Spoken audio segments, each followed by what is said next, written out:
Alors comment on fait pour avoir le déclic, pour enfin enclencher ce processus d'allègement et que ce soit un processus qui aille jusqu'au bout et de façon durable? Eh bien, tout va dépendre de ce que vous vous racontez. Ce déclic, il se passera là-haut. Et actuellement, si vous n'avez pas le déclic, c'est qu'il y a un blocage là-haut. Il est important de comprendre que, à ce jour, si vous continuez à manger comme ça alors que vous savez que c'est pas bon pour vous, si vous continuez à ne pas bouger, à ne pas faire du sport alors que vous savez que votre corps en a besoin, eh bien, c'est que votre mental, il a intégré que, en fait, il y avait beaucoup de plaisir à manger comme ça et à continuer comme ça. Et il a associé beaucoup de douleur à l'idée de changer quoi que ce soit. Tant que vous serez dans cette situation, il ne se passera rien. Pour réussir à enclencher ce déclic qui va vous permettre de passer à l'action, eh bien, il faut créer de la douleur dans votre mental. Votre mental, il a horreur de la douleur et donc il va tout faire pour éviter la douleur. Et il aime le plaisir. Donc pour réussir à enclencher cet allègement durable, il faut intégrer une autre douleur et un autre plaisir. C'est-à-dire qu'il est important d'associer beaucoup de plaisir à l'idée de vous alléger, que ce cheminement vers votre allègement soit une belle aventure, que votre mental, il y associe beaucoup de plaisir dans ce challenge. Et que par contre, votre mental ait associé beaucoup de douleur à l'idée de ne rien faire. Donc ça va se chercher, cette douleur et ce plaisir. Et pour ça, il faut déjà prendre conscience de qu'est-ce que vous vous racontez. Et une fois que vous avez pris conscience de qu'est-ce que vous racontez, eh bien vous êtes libre de pouvoir créer un autre plaisir et une autre douleur face à ce challenge. Le jour où vous aurez cette bascule entre ce plaisir et ce douleur, vous aurez votre déclic. Et une fois que ce déclic sera enclenché, eh bien il ne va plus s'arrêter. C'est-à-dire que il va vous permettre d'aller au bout de votre challenge, au bout de votre allègement. Vous avez déjà remarqué que deux personnes qui suivent un même régime peuvent obtenir des résultats qui sont complètement différents de l'un de l'autre. Pour l'une, cela peut être très facile de continuer de suivre un changement alimentaire pendant des mois et des mois, voire des années, et pour autant pour l'autre, il va être très difficile de maintenir ce changement alimentaire, ne serait-ce que quelques jours. Pourquoi? La vision. L'une est dépendante de sa motivation, l'autre est disciplinée, a une vision et des objectifs long terme. Pour elle, ce n'est pas qu'une question de perdre du poids, c'est une question de devenir la meilleure version d'elle-même. Vous pouvez faire ce que vous voulez à partir du moment où vous en êtes convaincu, que vous avez une vision long terme et que chaque jour vous êtes discipliné à avancer vers vos objectifs de vie. Vous attendez quoi? Que la vie vous amène un cancer, un diabète et que votre médecin vous l'apprenne trop tard? Que vous faut-il pour vous faire prendre conscience que votre corps est votre temple? Que vous avez en vous les ressources de transcender toutes les difficultés sur votre chemin? Toutes les épreuves sont là pour vous révéler à votre plein potentiel, pour vous amener à devenir une meilleure personne demain. Ne dit-on pas que plus l'entraînement est dur, plus la victoire est facile? L'entraînement, il est là chaque jour, à chaque difficulté que vous rencontrez chaque jour dans votre vie. N'avez-vous jamais remarqué que les personnes qui ont le plus souffert dans leur vie sont souvent celles qui sont devenues de grandes personnes? Des âmes qui ont marqué l'histoire et révolutionné notre monde. C'est votre légende personnelle que vous créez chaque jour, votre légende personnelle. La façon la plus puissante de perdre du poids sans s'en rendre compte. 100% des gens qui échouent à perdre du poids ont deux raisons en commun. Ils misent sur leur motivation et n'ont pas de puissants objectifs de vie à aller chercher. Voici le paradoxe. Perdre du poids pour perdre du poids ne fonctionne jamais. Cela ne fonctionne pas car on est obligé de se reposer sur la motivation. La motivation est une jauge qui au fur et à mesure de la journée qui passe diminue. C'est alors que quand on compte seulement sur la motivation pour perdre du poids, cela ne fonctionne pas longtemps. Parce que notre motivation va très vite baisser tout au long de la journée, mais également au fur et à mesure des jours qui passent. Voici la réalité. Perdre du poids pour devenir la meilleure version de vous-même, pour vivre la vie dont vous rêvez, pour aller chercher vos objectifs de vie, quels qu'ils soient, et avoir un sens profond dans votre existence. Alors maigrir n'est plus une question d'être mieux physiquement, cela devient une évidence car vous allez aller chercher vos objectifs et vous allez vivre la vie dont vous rêvez. Vous allez chaque jour vous rapprocher de votre idéal. Et que vous soyez un homme, une femme, petit ou grand, et que vous soyez n'importe qui, vous avez en vous les capacités de perdre du poids, mais surtout de devenir une personne puissante. Une personne qui a confiance en elle, une personne qui sait où elle va, une personne qui se fixe de grands objectifs de vie et qui va les chercher. Pourquoi suivre des rituels chaque jour à la place de faire que de temps en temps ce qui peut nous rapprocher de qui on veut devenir? C'est simple. C'est ce qu'on appelle l'effet cumulé, mais aussi la puissance des habitudes. En faisant chaque jour de toutes petites actions, l'effet cumulé, c'est-à-dire toutes les petites actions chaque jour accumulées sur toute une année complète, vont vous amener à avoir un résultat énorme pour très peu d'efforts. Mais en plus, en le répétant chaque jour, cela devient une habitude. Alors cela vous demande beaucoup moins d'efforts que de devoir le faire de temps en temps. Vous aurez beaucoup moins de mal à faire quelque chose que vous répéterez chaque jour. Pourquoi se brosser les dents demande très peu d'efforts? Parce que c'est ancré dans nos habitudes. En revanche, si on ne le fait que de temps en temps, au moment de le faire, on a beaucoup plus de mal. L'effet cumulé des actions que l'on va répéter chaque jour fonctionne également de la même manière que quand on fait un placement financier. Imaginons que l'on ait un placement à 10% par an et que l'on place alors 1000 € la première année. À la fin de l'année, on aura alors gagné 100 € grâce aux 10%, ce qui nous fera donc 1100 € la première année. Mais ces 1100 € la deuxième année nous rapporteront à 10% 110 € contre 100 € la première année. L'année suivante, ces 1210 € nous rapporteront 121 €. L'année d'après, cela nous rapportera 133 €. Et comme ça, ainsi de suite, ce qui sera chaque année gagné en plus grâce au placement sera utilisé dans le placement pour nous faire gagner encore davantage. Le bénéfice gagné est lui-même utilisé dans le taux à 10%. C'est ça ce qu'on appelle la puissance de l'effet cumulé des intérêts composés en finance. Mais alors quel est le rapport avec la perte de poids et le fait d'atteindre ses objectifs? Eh bien, cela fonctionne de la même manière. En répétant chaque jour des petites actions dirigées vers nos objectifs à atteindre, on obtiendra des résultats. Et ces résultats obtenus seront eux-mêmes utilisés pour nous amener à chaque fois un peu plus rapidement vers nos objectifs à atteindre. Prenons un exemple simple, en rapport avec la perte de poids. Vous faites 30 minutes chaque jour de sport. Ces 30 minutes vont augmenter votre métabolisme. Mais vous allez également mieux éliminer, plus facilement perdre du poids et en plus vous sentir bien mieux dans votre peau. Plus vous allez répéter ça chaque jour, plus votre métabolisme va augmenter, plus vous allez éliminer et plus facilement vous allez perdre du poids. Et vous rentrez comme ça dans un cercle vertueux qui vous amène à avoir un effet cumulé sur le long terme.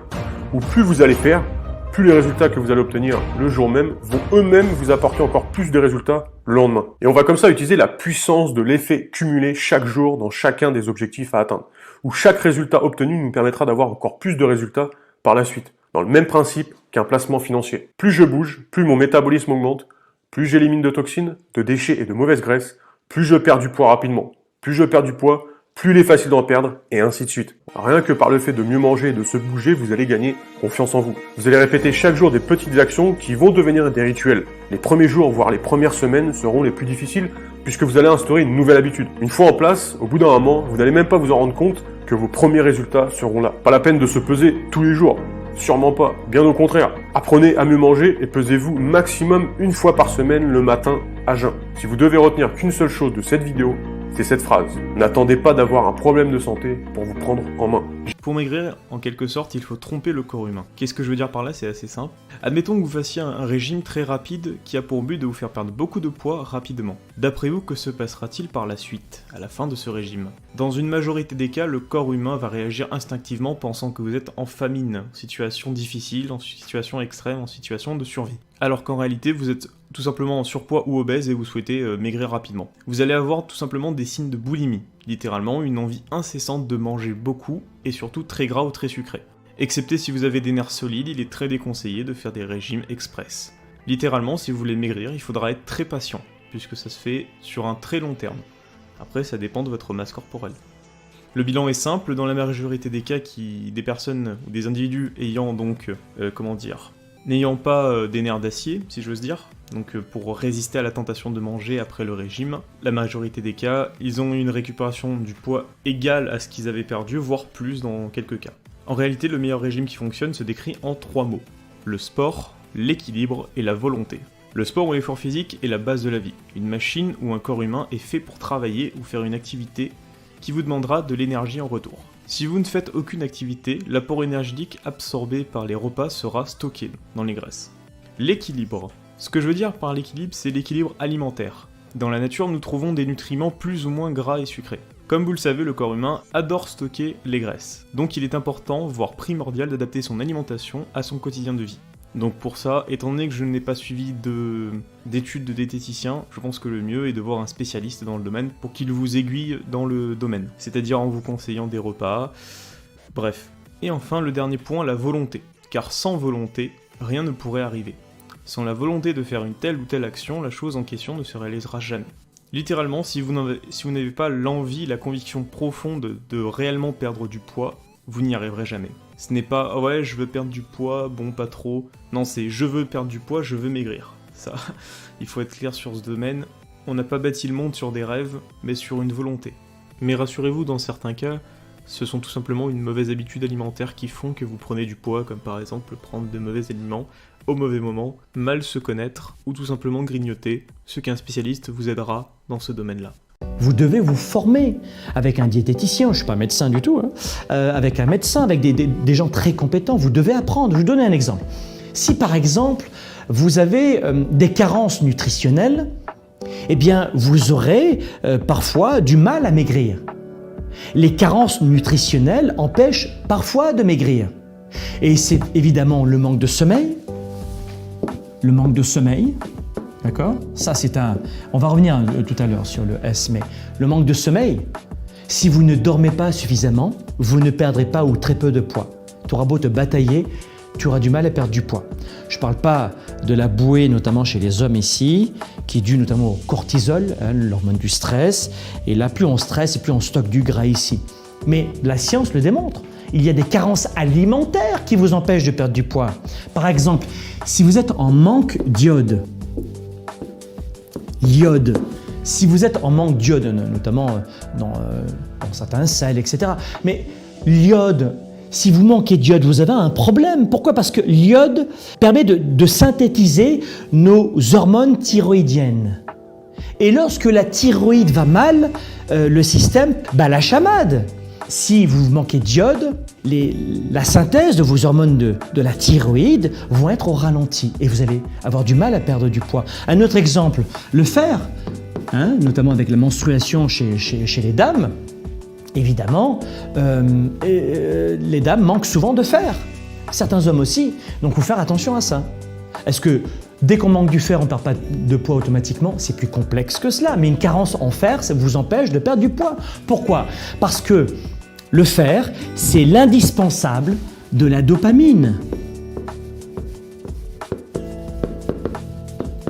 Le fer, c'est l'un des meilleurs copains, c'est pas le seul, mais c'est l'un des meilleurs copains de la dopamine. C'est-à-dire que le fer va aider ce neurotransmetteur à se développer, notamment.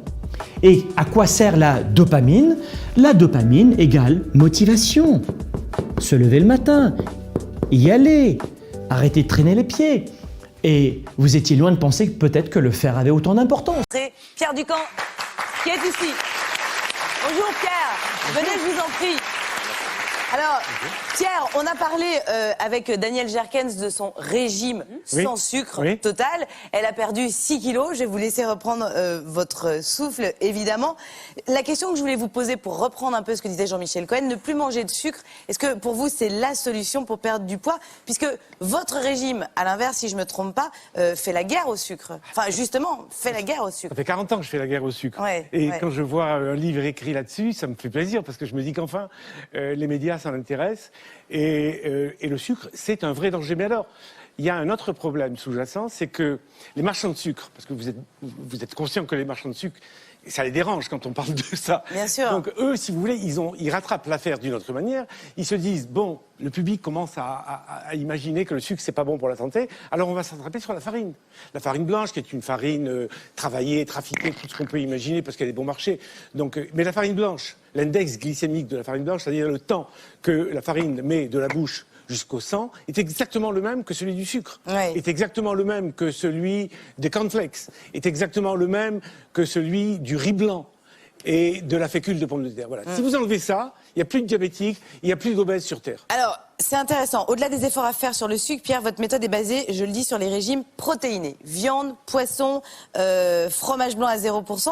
Votre méthode, c'est vrai, a séduit des millions d'adeptes, mais elle est aussi très critiquée. Est-ce que vous maintenez quand même que c'est la meilleure ? Ah, mais certainement. Sinon, je serais pas là. Mais non, mais je veux dire par là, non, c'est un gag. Si vous voulez, il y a chaque nutritionniste, chaque école de nutritionniste a son idée sur l'alimentation naturelle, l'alimentation humaine de base. Moi, si vous voulez, mon repère depuis 40 ans, parce que lorsque j'étais étudiant, j'étais un passionné de paléontologie, j'allais suivre les cours de Leroy-Gourand, etc. Et j'étais très intéressé par l'homme primitif. Pour moi, l'homme primitif vient... nous sommes aujourd'hui, lorsque nous naissons aujourd'hui à Paris en 2015, on est chasseurs-cueilleurs. Oui, mais Et on met Cro-Magnon, 20 il faisait ans- pas de régime, Pierre. Comment? Cro-Magnon, il faisait pas de régime. Non, je dis pas qu'il faisait des régimes. Ouais. Mais il mangeait quoi, l'homme du Cro-Magnon? Le mâle chassait, tuait de la chair animale, et la femelle ramassait, cueillait Ouais. du végétal. Dans l'équation fondamentale, l'homme rapporte 35% de la valeur énergétique de sa ration, et la femme 65%. Alors, vous voyez, le travail de la ça, femme, c'est c'est un Forcément, dommage. ah oui, Non, forcément, je vois Jean-Michel réagir, mais c'est de notoriété publique. Vous n'êtes pas d'accord avec ça. Mais comment on s'y retrouve alors, Jean-Michel? Ah, on se retrouve dans quoi? Dans la pression Entre le régime du camp et le régime Cohen, d'une certaine façon. Il n'y a pas de régime Cohen. J'arrête pas. C'est toujours un raccourci que les gens veulent faire en identifiant une personne à un régime. Ouais. En fait, pour moi, il y a une nutrition. La nutrition, c'est simplement ce que disait Lowenstein tout à l'heure. C'est-à-dire que tant qu'on n'a pas réduit l'énergie consommée par un adulte et que cette réduction, elle fait que la dépense d'énergie est supérieure, il n'y aura pas d'amaigrissement. La deuxième chose qu'il faut savoir, c'est que oui, effectivement, la majeure partie des gens qui vont faire des régimes, 80% d'entre eux, auront probablement des possibilités de reprendre du poids dans les 5 prochaines années. On le sait tous. Faut-il accepter ça ou non? Ou alors, il faut accepter autre chose. Ça veut dire, c'est de dire que c'est vrai, les régimes ne sont pas définitifs. C'est vrai qu'il faut faire des régimes de temps en temps, peut-être régulièrement pour ceux qui ont une génétique qui fait qu'ils sont Mais toutes les destinés à femmes être ou tous gros. les hommes ne sont Voilà. pas égaux, d'une certaine façon. face à Complètement. cela. Et à partir de ce moment-là, on essaye de faire des régimes les plus sympas possibles pour vulgariser. Ça veut dire combien je vous prive le moins pour obtenir le plus, vous faire plaisir, à condition que médicalement ça soit raisonnable et sans stigmatiser aucun aliment. C'est pour ça que j'ai toujours eu, non pas un malin plaisir, mais techniquement c'était important pour moi d'introduire dans les régimes des aliments pseudo-interdits, que ce soit le chocolat, les hamburgers, Ouais, les pâtes, pas qu'on etc. soit dans la frustration.